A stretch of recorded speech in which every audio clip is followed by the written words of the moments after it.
Assalamualaikum warahmatullahi wabarakatuh. Anak-anak sekalian, bertemu kembali dengan saya, Sunarya, Guru PPKN SMP Negeri 26 Kota Tangerang.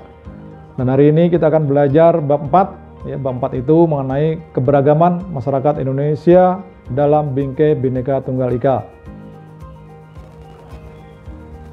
Ini adalah kompetensi dasar yang harus kita kuasai, yaitu menganalisis prinsip-prinsip persatuan dengan keberagaman suku, agama, ras, antar golongan, sosial, budaya, ekonomi, dan gender dalam bingkai Bhinneka Tunggal Ika.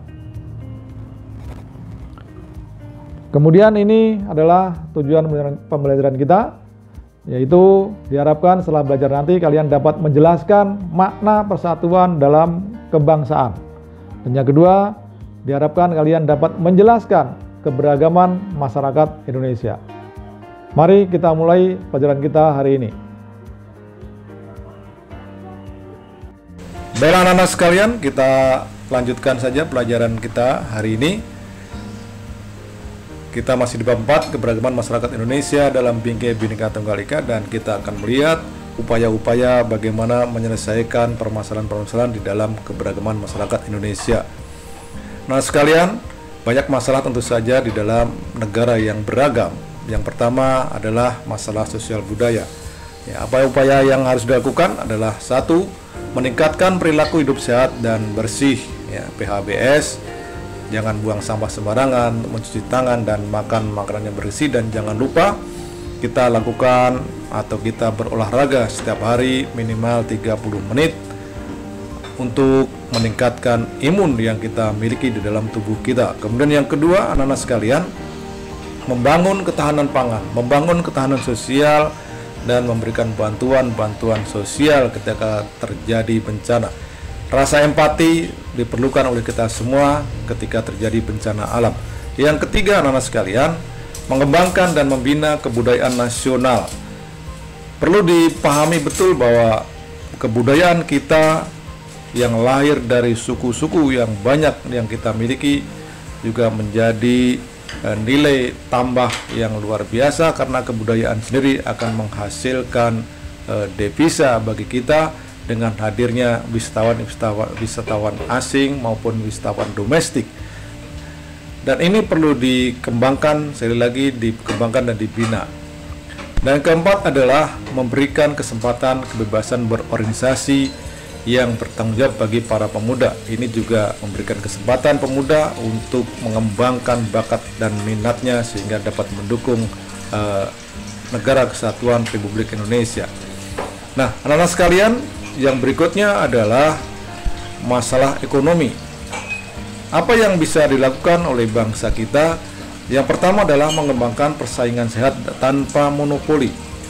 Kita harus mengembangkan budaya bersaing yang sehat tanpa harus menjatuhkan atau menjelek-jelekkan usaha atau pedagang lainnya. Dan tentu saja Undang-Undang Nomor 5 Tahun 1999 sudah mengatur bahwa negara kita tidak boleh adanya monopoli. Kemudian yang kedua, anak-anak sekalian, membuka akses untuk bekerja dan berusaha bagi seluruh warga negara. Membuka lapangan pekerjaan merupakan kewajiban bagi pemerintah, dan ini menjadi hal bagaimana meningkatkan usia produktif untuk bekerja dan mendapat penghasilan. Dan yang tidak kalah penting adalah membuka kesempatan bagi seluruh warga negara untuk membuka usaha-usaha, terutama usaha-usaha yang kreatif, apalagi saat ini masa pandemi. Kemudian yang ketiga adalah memberdayakan UKM dan koperasi. UKM, usaha kecil menengah, dan koperasi menjadi soko gurunya ekonomi di Indonesia, karena ini akan bertahan ketika diterpa masa-masa resesi. Anak sekalian, masalah yang terjadi di dalam keberagaman masyarakat di Indonesia yang ketiga adalah masalah gender. Kadang-kadang terjadi perbedaan perlakuan antara perempuan dan laki-laki, tetapi sekarang dengan upaya-upaya meningkatkan keterlibatan perempuan dalam dunia politik, ternyata menghasilkan emansipasi yang begitu besar. Banyak sekali sekarang menteri sudah dijabat oleh perempuan, dan bahkan saat ini ya perempuan banyak yang menduduki pekerjaan-pekerjaan yang dulunya hanya dilakukan atau hanya dijabat oleh kaum laki-laki.